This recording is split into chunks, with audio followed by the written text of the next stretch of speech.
8주간 동안 성령님 안에서 말씀을 통해 기도하는 능력에 대해서 말씀을 드리겠습니다. 기도가 다 기도가 아니고요. 올바른 기도가 있습니다. 우리는 잘하는 기도를 좋아하는데 잘하는 기도보다 올바른 기도가 중요하죠. 또 균형 잡힌 기도, 또 응답을 받는 기도, 구체적인 그런 기도에 대한 말씀들을 좀 드리려고 합니다. 하나님은 기도와 말씀의 사람을 통해서 위대한 일을 이루십니다. 성경에 나타난 인물 가운데 느헤미야는 하나님의 위대한 일을 이루었던 인물 중에 한 사람입니다. 기도하는 사람은 말씀을 아주 존귀하게 여깁니다. 하나님을 경외하는 사람들의 특징은 하나님의 말씀을 경외한다는 것입니다. 하나님 지금도 기도하는 사람을 통해서 세계를 움직이고 계시는 것을 보게 됩니다. 기도하는 사람은 성경이 기도하는 책이다, 기도에 관한 책이라는 사실을 알죠. 이엔 바운즈는 이렇게 기록하고 있습니다. 하나님의 말씀은 기도에 대한 기록이다. 거기에는 기도의 사람들과 그들이 이루는 업적, 기도에 대한 하나님의 응답과 보장과 기도하는 사람들에 대한 격려로 가득 차 있다. 곧 하나님의 뜻과 그의 성업의 성공적인 수행은 기도로 수행되었고, 기도하는 사람은 지상에서 하나님의 대리자였으며, 하나님은 기도 없는 사람을 결코 사용하지 않으셨다는 사실이다. 하나님은 기도 없는 사람을 사용하지 않으세요. 물론 스스로 본인이 쓰임받았다고 생각할 수 있거나 착각할 수 있을지 모르지만 기도 없는 사람을 하나님이 사용하지는 않습니다. 이엔 바운즈는 교회는 하나님 아버지의 집이고, 하나님 아버지의 집은 만민이 기도하는 집이며, 말씀은 기도의 책이다, 그렇게 얘기하죠. 기도가 하나님의 집에서 가장 거룩한 사역이기 때문에 하나님의 집을 기도하는 집으로 부르는 것과 마찬가지로 성경은 기도의 책으로 일컬어진다. 기도는 전 인류를 향해 성경이 선포하는 메시지의 위대한 주제요, 내용이기 때문이다. 교회가 존재하는 가장 중요한 이유 중에 하나는 기도하는 것입니다. 왜냐하면 하나님이 기도하는 분이세요. 또 기도하는 사람들을 통해서 위대한 일을 이루시는 것입니다. 기도 없이 뭔가를 이루었다면 아주 위험한 것입니다. 특별히 본인이 그리스도인이라고 자창하면서 기도 없이 뭔가를 이루었다면 문제가 있습니다. 하나님은 기도하면서 이루는 것, 또 일하면서 기도하는 것, 그런 사람을 통해서 하나님의 놀라운 역사를 일으키신 것을 보게 됩니다. 느헤미야는 기도의 사람이죠. 대단한 인물이에요. 제가 리더십에 대해서 공부할 때 가장 제게 영향을 준 인물이 있다면 역시 느헤미야입니다. 여러분이 기회가 되시는 대로 느헤미야서를 읽어보게 되면 성경적인 리더, 탁월한 리더는 어떤 리더인가를 배울 수 있는데, 그는 또 하나의 우리의 모델이 되고 있죠. 오늘 배우는 첫 번째 교훈은 하나님의 음성을 들을 때 하나님의 비전을 품게 됩니다. 야망이 있고요, 하나님의 비전이 있습니다. 야망은 자기를 위한 거예요. 하나님의 비전은 하나님의 뜻을 이루기 위한 것입니다. 그는 성공했던 사람이에요, 이미. 그러나 그런 성공에 안주하지 않았습니다. 많은 사람들이 성공 때문에 타락하죠. 그래서 성공 때문에 그의 삶이 망가지는 것을 많이 보게 되죠. 그 이유는 뭐냐면 성공이 목적이 되었기 때문이에요. 성공은 섬김을 위한 수단에 불과한 거예요. 성공은 축복의 통로가 되기 위한 수단에 불과한 거예요. 근데 성공이 목적이 된 사람들은 그 성공을 이룬 다음에 엄청난 죄를 짓기 시작하죠. 그래서 하나님이 주신 축복을 가지고 죄를 짓는 사람들이 많아요. 하나님이 제일 싫어하시는 것 중에 하나가 하나님이 주신 축복을 가지고 선한 일이 아니라 죄를 짓는 데 사용하는 거예요.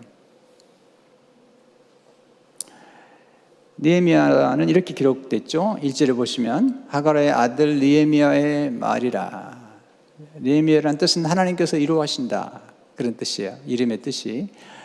아닥사스다 왕, 이 왕은 바사 왕인데 그가 왕위에 오른 지 제20년 기슬루월에, 이 기슬루월은 지금으로 말하면 11월 중순에서 12월 중순을 얘기해요. 내가 수산궁에 있는데 바사의 왕국이에요. 수산국. 겨울에 특별히 왕이 즐겨 찾던 겨울 궁전이라고 이야기도 하죠. 그는 대단한 출세를 했던 사람이에요. 11절에 보면 그때 내가 왕의 술 관원이 되었느니라. 그 당시에는 이 술이나 음식에다가 독을 타서 독살하는 사람들이 있었기 때문에 왕이 가장 신뢰하는 사람으로 술 관원을 맡기는 거예요. 술 관원은 그단이 술을 맛보는 사람이 아니라 그 당시에 장관, 시릴바버는 그 당시에 국무총리에 해당했을 것이다. 왕과 직접 독대하면서 왕과 함께 술을 나누는데 왕께 술을 건네기 전에 먼저 본인이 술을 마셔보고 독이 없는 걸 확인한 다음에 왕에게 전하는, 그리고 왕과 함께 정치를 논하고 또 인생을 논하고 또 왕이 가지고 있는 문제를 해결할 수 있는 그런 카운슬러, 그런 모사, 책사와 같은 역할을 했는 사람이 술 맡은 관원이었습니다. 그는 안락하고 화려한 수산궁에서 부족함이 없이 살았던 사람이지만 어느 날 하나님의 비전을 보게 됩니다. 하나님의 음성을 듣게 됩니다. 그게 2절의 말씀이에요. 내 형제들 가운데 하나인 하나니가 두 사람과 함께 유다에게서 내게 이르렀기로 내가 그 사로잡힘을 면하고 남아있는 유다와 예루살렘 사람들의 형편을 물은즉. 네. 그러니까 수산궁, 800마일 떨어진 수산궁에서 그런 자기 민족의 고통스러운 환경, 소식을 듣게 된 거죠. 유다와 예루살렘 형편, 예루살렘 성벽이 무너진 것을 듣게 된 것입니다. 이 듣는 게 중요하죠. 들으면 관심에서 시작이 되죠. 또 이런 관심은 물음에서 시작이 되죠. 우리가 무언가를 물어본다는 것은 사실 굉장히 조심스러운 거예요. 왜냐하면 물어보면 관심을 가졌다는 얘기고, 또 하나는 내 스스로가 책임을 지겠다는 어떤 의지가 포함되기 때문이죠. 하나님의 비전, 하나님의 꿈은 관심에서 시작이 되죠. 관심이란 어떤 것에 마음에 끌려 주의를 기울이는 거예요. 관심은 어떤 대상이나 어떤 장소나 또는 어떤 사람에 대해서 관심을 기울이기 시작하는 거죠. 또는 어떤 주제에 대해서 관심을 갖게 되죠. 그러면 호기심을 갖게 되고 그때 우리는 질문과 의문을 갖게 되죠. 의심이 아니라 의문을 갖게 되는 거죠. 느헤미야는 유다와 예루살렘 형편을 물었습니다. 근데 질문하면 듣게 됩니다. 인생의 질은 질문의 질이에요. 질문이 굉장히 중요합니다. 우리 인생을 만들어가는 것이 질문이고 하나님도 질문하시는 하나님이세요. 질문했어요. 그랬더니 대답이 왔어요. 3절에 그들이 내게 이르되 사로잡힘을 면하고 남아있는 자들이 그 지방 거기에서 큰 환난을 당하고 굉장히 어려움 중에 있어요. 능욕을 받으며, 능욕은 수치를 당하는 거예요. 예루살렘 성은 허물어지고 성문들은 불탔다 하는지라. 슬픈 소식이죠. 자, 본인이 살고 있는 수산궁과 제가 살고 있는 집이 얼마나 아름답고 부여롭고, 그런데 자기 동족의 소식은 슬픈 소식인 거죠. 요즘 우리 민족이 참 슬퍼요. 네. 꽤 많이 잘 살아요. 정말 잘 살아요. 경제적으로 얘기하면 세계 11위, 12위에 들어가잖아요. 근데 요즘 들려오는 소식은 너무 슬픈 소식이에요. 네. 지금 82년에 미국에 와가지고 지금처럼 슬픈 소식을 품에 안고 기도한 적이 없어요. 심각할 정도예요. 네. 우리 기도 많이 해야 돼요. 이 소식을 듣고 기도하기 시작하죠. 4절에 보시면 내가 이 말을 듣고 앉아서 울고 수일 동안 슬퍼하며 하늘의 하나님 앞에 금식하며 기도하여. 그는 앉았어요. 그리고 수일 동안 슬퍼하며 하늘의 하나님 앞에 금식하며 기도하고 있습니다. 여기서 비전을 보게 되는 거죠. 비전은 지금보다 더 나은 환경을 의미해요. 그러니까 예루살렘 형편의 상황을 보지만 그 상황이 변화됐을 때 어떤 좋은 일이 일어날 것인가를 보는 거죠. 어떻게 비전을 보죠? 경청하면 보게 돼 있어요. 듣는 게 굉장히 중요해요. 경청하면 영의 눈이 열리죠. 경청하면 하나님의 눈으로 현실과 미래를 바라보게 되죠. 경청하면 하나님의 비전을 품게 되죠. 거기서 그는 거룩한 슬픔을 느꼈어요. 거룩한 분노를 경험하고 거룩한 불만족을 경험하는 거죠. 거룩한 불만족이 거룩한 비전의 형태예요. 우리가 지금 삶의 모든 환경에 감사해야 되지만 어떤 하나님의 뜻을 이루는 일에 대해서는 거룩한 불만족이 필요해요.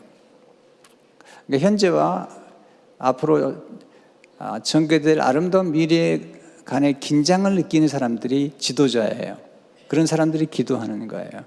앤디 스탠리는 비전을 이렇게 설명하죠. 비전은 현재의 모습과 미래에 되어져야 할 모습 사이에 생기는 긴장감에 사로잡힌 사람의 영혼에 잉태된다. 앞으로 좀 더 나아질 수 있다는 관점에서 현재 상태에 대해 좌절이나 슬픔, 분노 등의 감정을 느낀다면 그런 사람은 누구나 비전의 소유자다. 비전은 현재에 만족하지 못한 사람 마음속에 생긴다. 여러분이 어떤 선교지에 가서 그 선교지 현황을 보면서 굶주린 아이들, 병든 아이들, 그리고 고아가 되어버린 아이들에 대한 부담감을 가졌다면 그게 거룩한 불만족이죠. 어떤 분은 장애우에 대해서, 어떤 분은 선교에 대해서,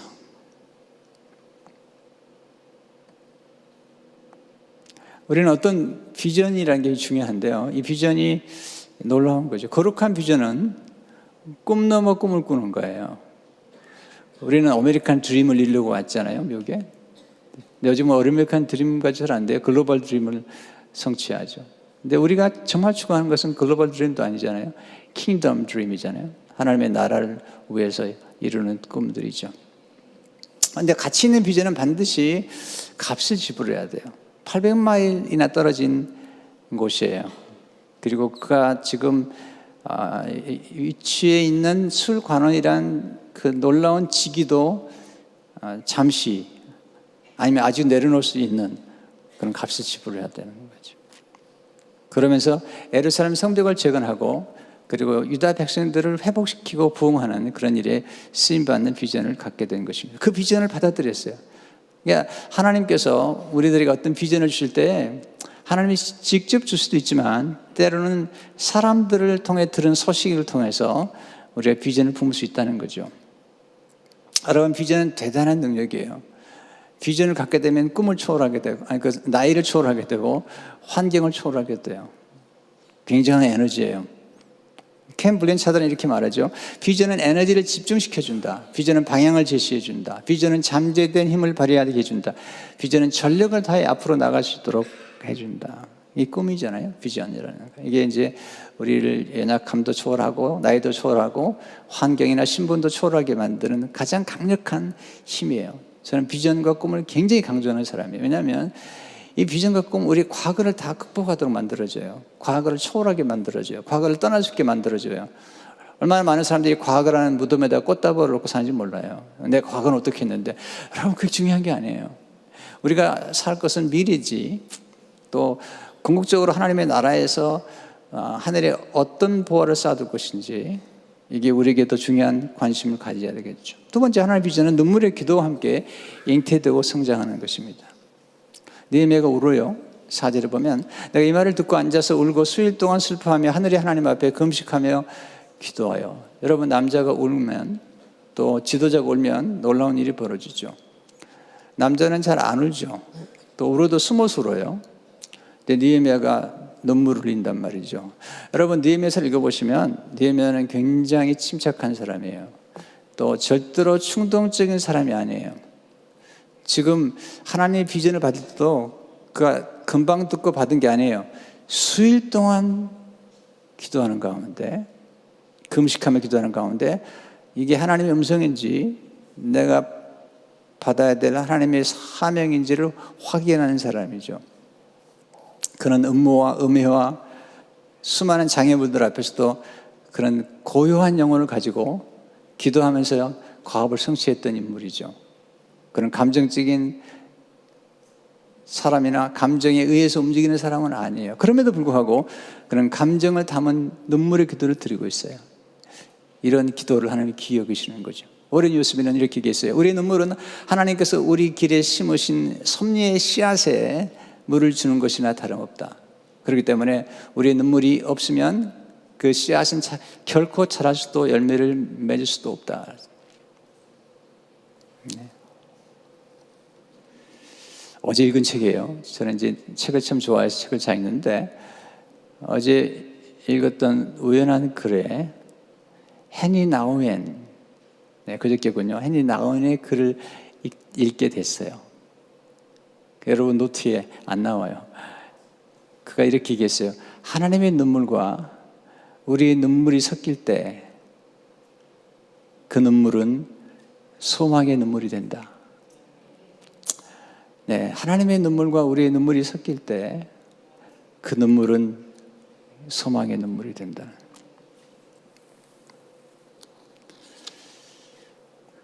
그는 잠깐 기도하고 결정한 일이 아니에요. 그는 신중한 사람이에요. 그리고 하나님 앞에 금식하며 울면서 하나님 비전을 가슴에 품었어요. 세 번째, 하나님 비전은 말씀을 듣고 붙잡고 기도할 때 물이 있죠. 말씀을 붙잡고 기도할 때, 특별히 언약의 하나님을 의지하고 언약의 말씀을 붙잡고 기도하는 거죠. 5절을 보시면 그러니까 기도를 시작할 때 이렇게 기도를 시작하죠. 같이 읽어보겠습니다. 시작. 이르되 하늘의 하나님 여호와 크고 두려우신 하나님이여 주를 사랑하고 주의 계명을 지키는 자에게 언약을 지키며 긍휼을 베푸시는 주여 간구하나이다. 네, 특별히 말씀 가운데 언약을 지키시는 하나님이라는 찬양을 드리고 간구를 하죠. 하나님의 사람들은 하나님의 언약은 하나님의 약속이에요. 근데 영어로 그냥 promise란 말을 쓰기보다는 covenant란 말을 썼어요. 또는 testament라고 씁니다. 이 언약이라는 것은 보통 우리가 인간이 뭐 식사 약속하고 뭐 시간 약속하고 지키고 어기고 그런 언약이 아니에요. 그런 약속이 아니고 여기서 말하는 언약은 언약을 맺는 쌍방이 언약을 어겼을 경우에는 그 값을 죽음으로 갚아야 되는 그 정도의 언약이에요. 하나님의 언약은 그런 언약이에요. 그래서 그 언약을 하나님 지키시기 위해서 십자가에서 아들을 내어주세요. 네, 그 정도의 언약이에요. 근데 하나님이 언약을 지킨다는 것은 우리 인간은 언약을 하고도 지키지 못할 때가 많아요. 네. 그래서 우리가 얼마나 많이 공수표를 발휘하죠. 우리 식사 한번 해요. 네. 그리고 식사를 안 할 때가 얼마나 많은지 몰라요. 네. 저도 목회 초기에는 이 약속을 많이 했어요. 지금은 거의 안 해요. 왜냐하면 약속하고 못 지킬 때가 많았기 때문에. 하나님의 약속, 언약이라는 것은 하나님이 약속하셨는데 그 약속하신 분의 신실하심, 그분의 성품이 이 언약과 관련되어 있어요. 하나님은 약속한 것을 반드시 지키는 성실하신 분이세요. 또 하나는 하나님은 언약하신 것을 반드시 이룰 수 있는 능하신 하나님. 이 하나님을 믿었던 사람이 아브라함이죠. 로마서 4장 19절 20절을 보면 그가 백선화되어 자기 몸이 죽은 것 같고 사라의 태가 죽은 것 같음을 알고도 오늘 우리가 암송했죠. 믿음이 약해지지 아니하고 믿음이 없어 하나님의 약속을 의심하지 않고 믿음으로 견고해져서 하나님께 영광을 돌리며 약속하신 그것을 또한 능히 이루실지를 확신하였으니 그랬습니다. 느헤미야서는 읽어보시면 12번의 기도가 나와요. 기도를 시작해서 기도로 끝나는 책이 느헤미야예요. 느헤미야는 대단한 과업을 이루었지만 그 과업을 그는 기도로 이루었던 사람이죠. 근데 느헤미야의 기도는 굉장히 구약에 나오는 위대한 기도, 모범적인 기도의 하나로 손꼽히는 기도예요. 특별히 오늘 기도가 그렇죠. 보통 우리가 기도를 배울 때 기도의 4가지 요소를 담은 그런 압축된 문자로 act란 말을 쓰죠. 네, ACTS. 신약의 사도행전을 말할 때 쓰는 건데, 행전은. 근데 이 네 단어 속에 균형 잡힌 기도가 담겨 있어요. 그러니까 대표 기도를 하거나 아니면 우리 스스로가 기도할 때 이 네 가지 요소가 들어있으면 올바른 기도, 균형 잡힌 기도라고 해도 과언이 아니에요. 물론 기도를 이 네 가지 단어로 압축할 수는 없어요. 기도는 하나님께 대화하고 교제이기 때문에. 그러나 인텔렉츄얼하게 우리가 좀 지성적인 기도를 들을 수 있다면 이 네 가지가 필요해요. 이 속에는 하나님 향한 사랑도 담겨있죠. A는 adoration이라는 단어인데 찬양이라는 거죠. 먼저 하나님을 찬양하고요. C는 confession, 우리가 죄를 고백하고요. T는 thanksgiving, 하나님께 감사를 드리고요. S는 supplication, 간구의 기도를 드리는데 이 네 가지가 다 느헤미야 기도 속에 들어가 있습니다. 첫째로 우리가 기도할 때 하나님을 찬양함으로 기도하셔야 돼요. 5절을 보시면 그 하나님 찬양하죠. 이르되 하늘의 하나님 여호와 크고 두려우신 하나님이요, 하나님은 크신 분이라고, 하나님은 우리가 경외해야 될 분이라고, 주를 사랑하고 주의 계명을 지키는 자에게 언약을 지키시는 하나님, 긍휼을 베푸시는 주여. 그러니까 하나님을 찬양하잖아요. 여러분, 우리가 기도할 때 제일 먼저 기억해야 될 것은 기도하는 대상이에요. 팀 켈러는 이렇게 말하죠. 우리의 믿음의 질이 중요하기보다는 믿음의 대상이 더 중요하다. 믿음의 질을 우리가 무시한대요. 여러분, 사람들마다 누구나 다 믿고 살아요. 어떤 분은 돼지를 믿더라고요. 돼지 앞에 절을 하고 돼지가 형통케 해줄 걸 믿어요. 어떤 사람은 우상 앞에 절을 하죠. 말도 못하는. 근데 믿음이 되게 좋아요. 돼지한테 절을 할 때 진지해요. 그리고 믿음도 커요. 근데 대상이 잘못되어 있어요. 어떤 사람은 돈을 믿어요. 어떤 사람은 은행을 믿어요. 요즘 세상 어떤 은행은요, 돈을 못 내줘요. 은행을 믿어요? 믿어야죠.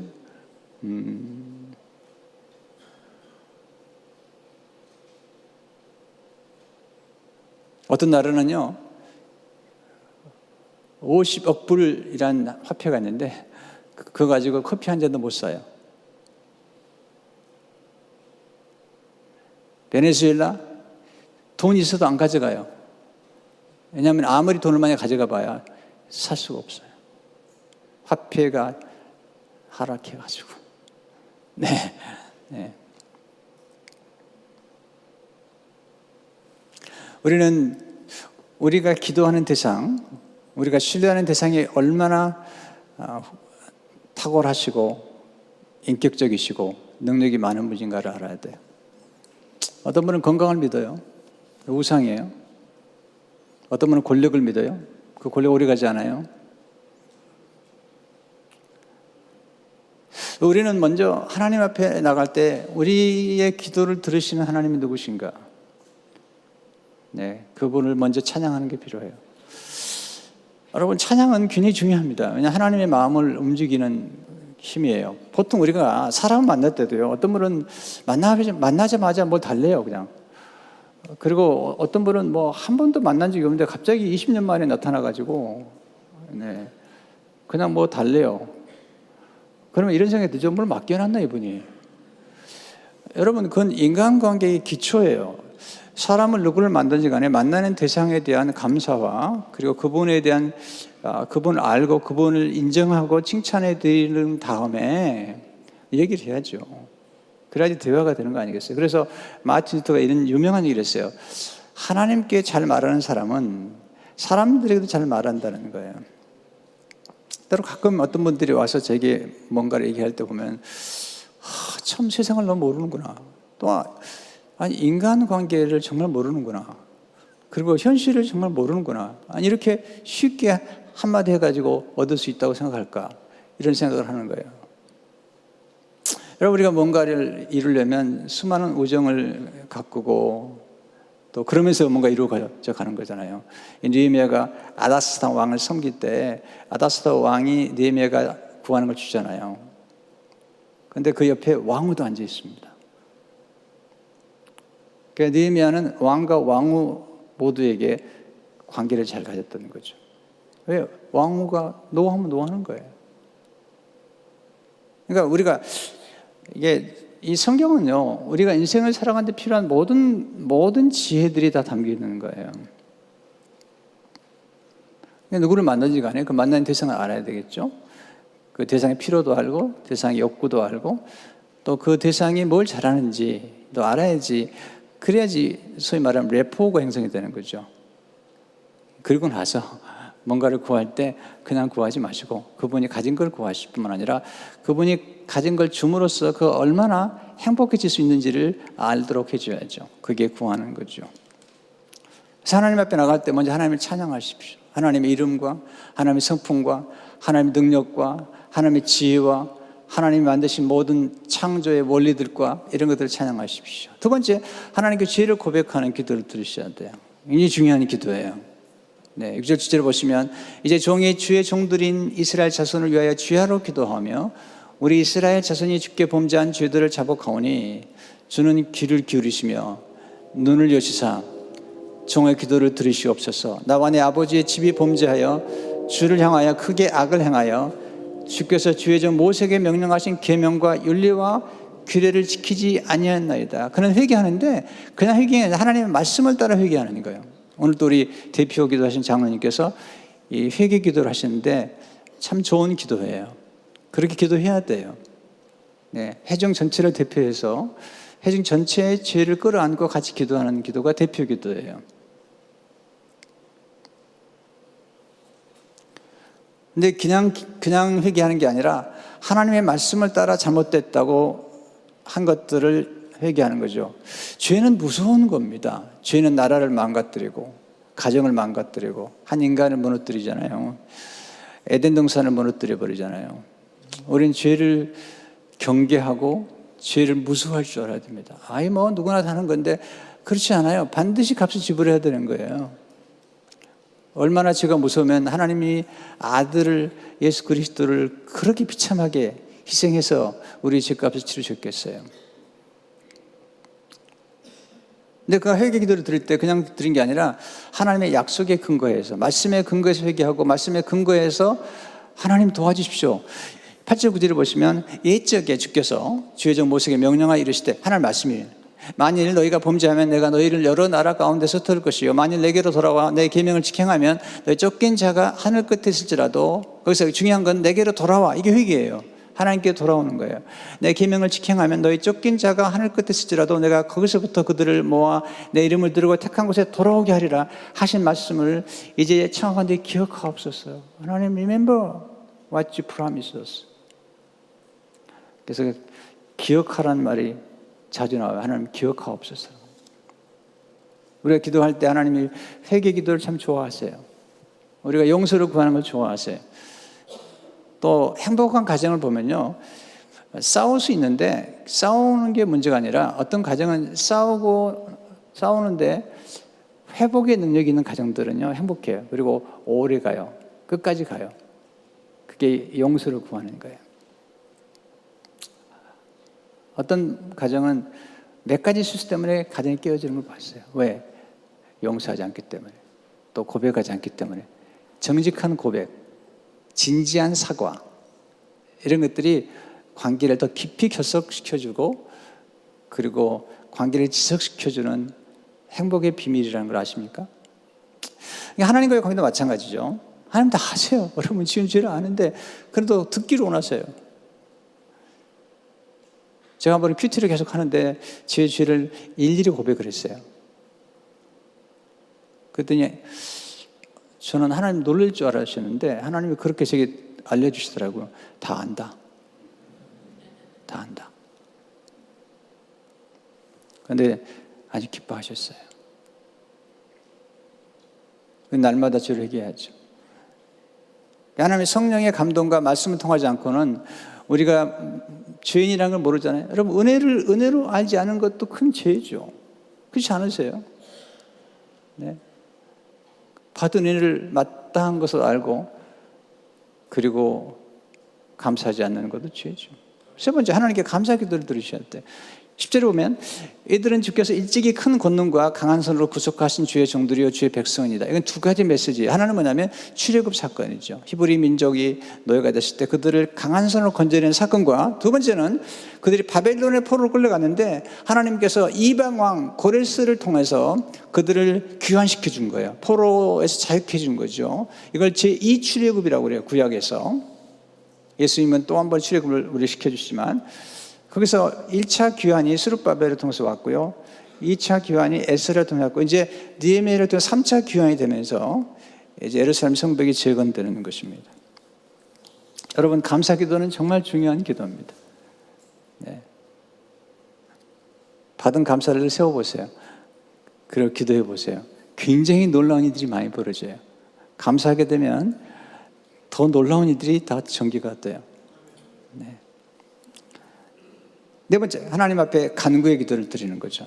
이제 이렇게 감사한 다음에 이제 하나님의 약속을 붙잡고 회개도 하고, 그리고 하나님의 약속을 의지하고 신실하신 언약을 지켜 하나님 앞에 기도하는데, 1장 11절의 말씀이 아주 유명한 기도죠. 한번 같이 읽어보겠어요. 시작. 주여 구하오니 귀를 기울이사 종의 기도와 주의 이름을 경외하기를 기뻐하는 종들의 기도를 들으시고 오늘날 종으로 형통하여 이 사람 앞에서 은혜를 잊게 하옵소서 하였나니 그때 내가 왕의 술관원이 되었었느니라. 그가 기도하잖아요. 기도문이 짧지만, 네, 여러분, 대표 기도가 너무 긴 건 좋지 않아요. 네, 대표 기도가 너무 길다는 것은 평소에 기도를 안 했던 분일 수도 있어요. 평소에 기도를 길게 한 분들은 대표 기도는 짧아요. 예수님은 길게 기도하시고 짧은 기도를 통해서 놀라운 일을 주셨어요. 선포 기도를 했죠. 사실 짧은 기도 속에 함축된 언어가 담겨 있는 거죠. 근데 그는 한순간 기도한 게 아니에요. 이 기도를 드리기까지, 그러니까 느헤미야 1장 5절 11절의 말씀이 굉장히 짧아요. 네, 한번 읽어보시면 금방 읽을 수 있는데, 그 기도가 드리기 전까지 어떤 일이 있었죠? 4절을 보시면 내가 이 말을 듣고 앉아서 울고 수일 동안 슬퍼하며, 8절을 보시면 이제 주의 종들이 이스라엘 자손을 위하여 주야로 기도하며, 주야로 기도하고 간절히 기도했던 내용들이 함축된 단어로 나와 있는 것입니다. 대표기도 짧게 하라고 드린 말씀은 아니니까 또 장로님들 너무 그렇게 생각하지 마시고요. 네. 오늘 기도는 짧았습니다. 네. 네. 어떤 분은 막 30분 하는데 막 뒤에서 막 손을 너무 길다고 그러니까 손을 뿌리치시면서 막 그런 분도 계셨다고 하는 그런 전승이 있습니다. 저희 교회 장로님들은 그렇게까지 안 하시는 것 같아요. 네, 그런 기도하면서 하나님 주신 비전이 선명해집니다. 여러분, 지도자는 어떤 사람이 지도자인가? 과업이 주어지죠. 그 과업을 어떻게 이루는 것인가? 제가 늘 얘기하지만 이렇게 늘 저는 자주 반복해서 얘기했고요. 우리 장로님들이나 권사님들은 다 알아요. 탁월한 지도자는 지적 자원, 지식과 정보죠. 인적 자원, 인력이죠. 인맥, 물질적 자원, 그리고 영적 자원을 동원해서 하나님의 과업을 이루는 사람이에요. 이 네 가지가 균형을 이루어야 돼요. 어떤 것도 무시하면 안 돼요. 지식 굉장히 중요한 거죠. 하나님께서 에레미야 3장 15절에 내가 내 마음에 합한 목자를 주니 그가 지식과 명철로 너를 양육하리라. 목자는 지식과 명철로 양육하는 거예요. 여러분, 목회자가 지식이 필요해요. 학자여야 돼요. 왜? 지식과 명철로 양들을 양육하기 때문이죠. 사람? 얼마나 중요합니까? 지금 하나님께서 느헤미야에게 축복하실 때 사람을 통해서 비전도 주시고 사람을 통해서 역사하시잖아요. 또 물질적 자원, 여러분, 물질이 얼마나 중요한데요. 물질은 바꿀 수 있는 거잖아요. 사람을 살 수도 있고 기회를 부여할 수도 있고 선교할 때 영혼을 구원할 수도 있고, 얼마나 놀랍죠. 하나님의 집을 이렇게 아름답게 또 건축할 수도 있고요. 뭐 건물이 교회는 아니지만 중요하잖아요. 그릇이라는 게. 느헤미야는 지식이 정확해요. 여러분 집에 가셔서 느헤미야 2장 이렇게 들어가 보면요, 느헤미야가 제가 들었던 것을 확인하기 위해서 직접 돌아봐요. 요셉도 마찬가지예요. 국무총리가 된 다음에 애굽 전역을 돌아봐요. 탁월한 사람이죠. 지식과 정보에. 그 사람들 움직이고, 근데 제일 먼저 움직여 사람을 위해서 기도하는 거죠. 그건 아닥스다 왕이죠. 그는 두 가지를 기도해요. 첫째로 내면은 형통을 위해 간구하죠. 11절 오늘날 종으로 형통하여. 따라서 해보세요. 하나님 형통하게 해주세요. 이 형통이 뭘까요? 그건 세상적인 출세가 아니에요. 그건 이미 출세한 사람이에요. 그게 아니에요. 성경적 형통이란 하나님의 과업을 성취하는 거예요. 성경적 형통이란 하나님 맡기신 사명을 완수하는 거예요. 여러분이 복을 받았으면 그 복으로 뭘 하시겠냐는 거예요. 저는 가끔 이렇게 개업 예배를 드리거나 성도에서 기도할 때 물어봐요. 돈 벌기 원하냐고. 원한다고 그래요. 물어봐요. 그 다음 물어보는 게 더 중요한 물어보는데 돈 벌어서 뭘 할 거냐고. 여러분, 성공은 수단에 불과한 거죠. 섬김을 위한. 또 돈은요, 돌아야 돼요. 안 돌면 돌게 만들어버려요. 돈은 커런시, 유통하는 거예요. 하나님 앞에 쓰임받기 위한 수단에 불과한 것인지. 네. 두 번째, 내면은 왕 앞에서 은혜를 입기를 원했죠. 11절에 이 사람 앞에서 은혜를 입게 하옵소서. 여러분, 사람을 소중히 여기셔야 돼요. 아닥스다 왕이 중요한 거예요. 왜냐하면 그 왕, 자기 보스의 마음을 움직이지 않으면 그는 술 맡은 관원장으로서 떠날 수도, 수상을 떠날 수도 없고, 또 성벽을 재건하는 데 필요한 조소와 나무들과 이런 모든 것들을 얻을 수가 없는 거죠. 기도하면 하나님의 사람의 마음을 움직여 주는 거죠. 기도를 왜 해야 되죠? 겸손한 사람이 기도하는 거예요. 자기가 부족하다는 걸 아는 사람이. 또 자기만 가지고는 절대로 크고 위대한 일을 이룰 수 없다는 것을 아는 사람이에요.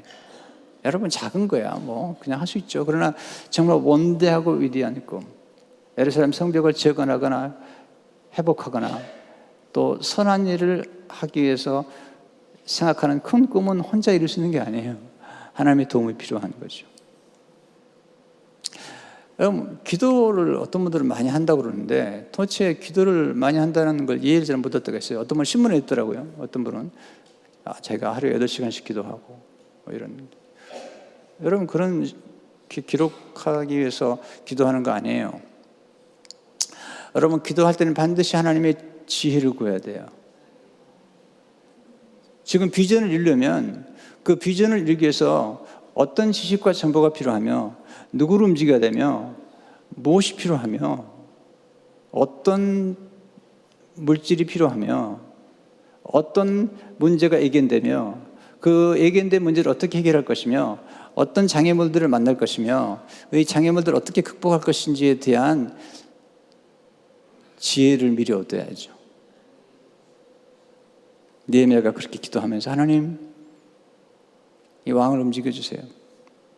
자, 끈질긴 기도를 통해서 하나님의 비전을 성취할 수 있어요. 시릴 바버는 이렇게 말해요. 기도는 지상에서 가장 큰 힘이라는 거죠. 가끔 나이 드신 어른들이 이제 목사님 저 이제 할 일도 없고요. 노. 여러분, 기도만큼 위대한 일이 없어요. 가장 소중한 일이 기도하는 일이에요. 가장 위대한 과업이 기도의 과업이에요. 하나님이 기도 없이 일하지 않으세요. 예수님도 기도하시고 성령님도 기도하시는데 여러분, 가장 위대한 일이에요. 네. 기도가 지상에서 가장 큰 힘이 되는 것은 가장 큰 힘을 가지신 하나님을 움직일 수 있기 때문이에요. 근데 하나님 역사하시는 기도 중에 가장 중요한 기도는 하나님의 약속을 붙잡는 거예요.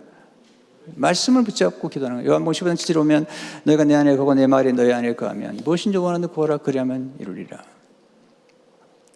하나님 말씀이 얼마나 중요한가를 거듭 기억해야 돼요. 이엔 바운즈를 이렇게 말하죠. 하나님의 말씀은 기도의 지렛대가 놓이는 지점이며 기도는 말씀을 통하여 위대한 사역을 일으킨다. 말씀을 통하여 하나님은 그분 자신과 그분의 목적과 약속을 기도에 위탁하셨다. 그분의 말씀은 우리 기도의 토대요 영감이다.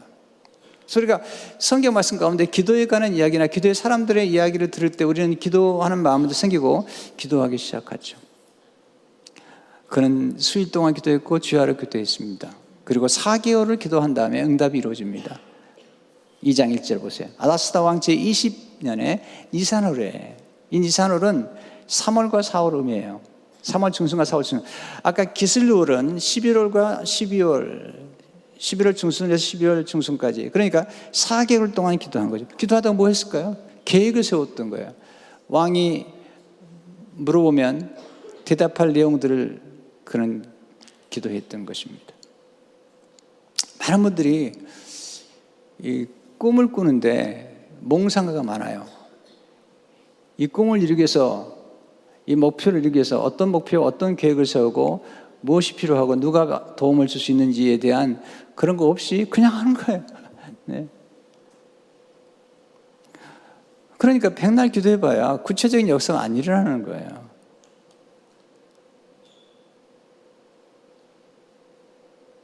느헤미야는 탁월한 믿음을 가진 사람이지만 그런 탁월한 현실 감각을 가진 사람이에요. 그래서 저는 느헤미야를 되게 좋아해요. 가끔 우리는 믿음으로 하면 되죠. 그것처럼 무책임한 말이 없어요. 또 어떤 문제만 터지면 무조건 기도를 해요. 어떨 때는 기도 응답이 돼가지고 쉽게 풀릴지 모르지만 죄송하지만 그렇게 자기가 책임져야 되고 자기가 해결해야 될 문제를 해결하지 않고 밤낮 기도만 하는 사람들에게 하나님 말씀하세요. 나도 준비가 안 됐다. 어떤 목사님이 설교 준비 안 하고 토요일마다 기도를 하는 거예요. 하나님 말씀 달라고. 그러니까 처음에 한두 번 줬어요. 계속 그러니까 하나 그러시더래요. 어느 날은 나도 준비가 안 됐다.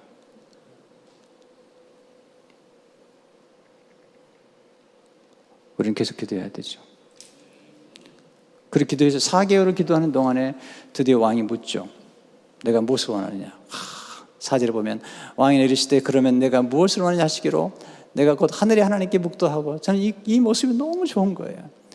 그는 왕 앞에 나가서 왕이 물어보는 말에 직접 대답하지 않고 잠시 묵도하고 하나님께 기도한 다음에 나타스다 왕보다 더 위대하신 왕, 네, 왕 중의 왕을 세우기도 하고 폐하시는 그분께 기도하면서 대답을 하죠.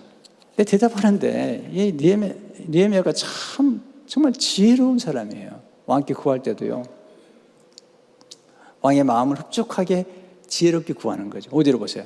한번 같이 읽어보겠습니다. 시작. 왕에게 아뢰되 왕이 많이 좋게 여기시고 종이 왕의 목전에서 은혜를 얻어 싸우면 나를 유다 땅 나의 조상들의 묘실이 있는 성읍에 보내어 그 성을 건축하게 하옵소서. 무조건 구한 게 아니라 만일 왕이 좋게 생각하신다면 또 제가 왕의 목전에 은혜를 얻었사오면 네, 이게 이제 사람들과의 관계를 형성할 때 굉장히 중요한 거거든요. 그 옆에 왕후도 앉아 있고.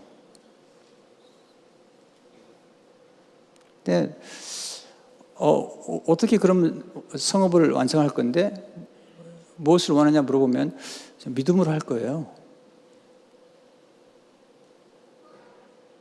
느헤미야는 그렇게 얘기하지 않았어요. 그렇게 무책임한 얘기를 하지 말라고요. 믿음을 그렇게 남용하지 말라고요. 믿음이란 단어를요.